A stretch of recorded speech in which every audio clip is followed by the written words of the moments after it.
Can sağ ol. Didiler dünyada nemedir gıtsat? Üç gödük didiler.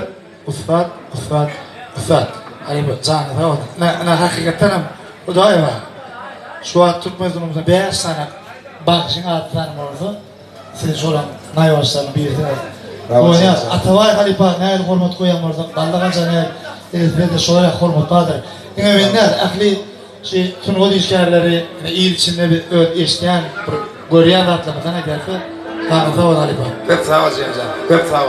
Toy devam edeyim ekranlar.